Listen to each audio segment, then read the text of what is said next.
ജനങ്ങൾക്ക് ആശ്വാസമായി സംസ്ഥാന സർക്കാർ ഉത്തരവ്. നെൽവയൽ തണ്ണീർത്തട സംരക്ഷണ ഭേദഗതി നിയമപ്രകാരം വിജ്ഞാപനം ചെയ്യപ്പെടാത്ത നിലം ഇനത്തിൽപ്പെട്ട ഭൂമിയിൽ വീട് നിർമ്മിക്കാൻ ഇനി ഭൂമി തരംമാറ്റ അനുമതി വേണ്ട. 430.56 ചതുരശ്ര അടി വരെ വിസ്തീർണമുള്ള വാണിജ്യ കെട്ടിടത്തിന്റെ നിർമ്മാണത്തിനും ഭൂമി തരംമാറ്റ അനുമതി വേണ്ട. വീഴ്ച വരുന്ന ഉദ്യോഗസ്ഥർക്കെതിരെ കർശന നടപടി സ്വീകരിക്കുന്നതാണെന്നും ഉത്തരവിൽ പറയുന്നു.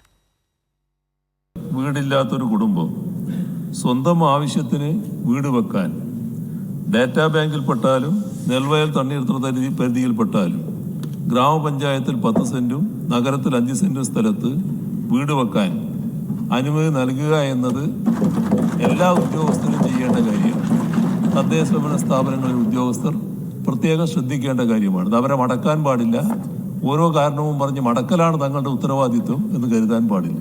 സ്വന്തമായി വീടില്ലാത്ത അർഹർക്ക് ഡാറ്റാ ബാങ്കിൽപ്പെട്ടാലും നെൽവയൽ തണ്ണീർത്തട പരിധിയിൽ ഉൾപ്പെട്ടാലും വീട് നിർമ്മിക്കാൻ ഇനി മുതൽ അനുമതി ലഭിക്കും. കഴിഞ്ഞ ദിവസം മുഖ്യമന്ത്രി നിയമസഭയിൽ നൽകിയ ഉറപ്പാണ് തദ്ദേശ വകുപ്പ് സർക്കുലറായി പുറത്തിറക്കിയത്.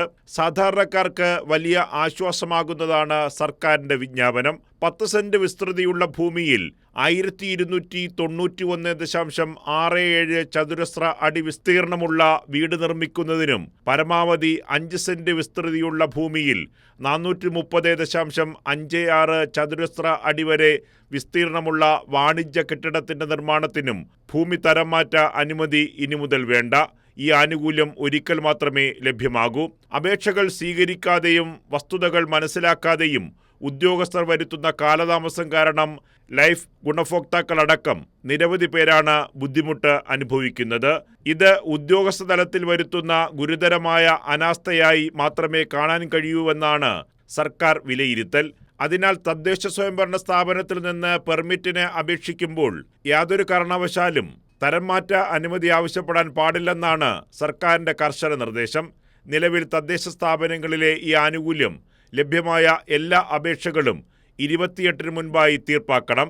തീർപ്പാക്കുന്നതിന് വേണ്ടി കൂടുതൽ രേഖകൾ, അപേക്ഷകന്റെ സാന്നിധ്യം എന്നിവ ആവശ്യമുള്ള കേസുകളിൽ ഫെബ്രുവരി 27, 28 തീയതികളിലായി എല്ലാ തദ്ദേശ സ്ഥാപനങ്ങളും അദാലത്തുകൾ സംഘടിപ്പിക്കേണ്ടതും പൂർണ്ണമായി എല്ലാ അപേക്ഷകളും തീർപ്പാക്കേണ്ടതുമാണ്. ഈ വിഷയത്തിൽ വീഴ്ച വരുത്തുന്ന ഉദ്യോഗസ്ഥർക്കെതിരെ കർശന നടപടി സ്വീകരിക്കുന്നതാണെന്നും ഉത്തരവിൽ പറയുന്നു. കൈരളി ന്യൂസ്, തിരുവനന്തപുരം.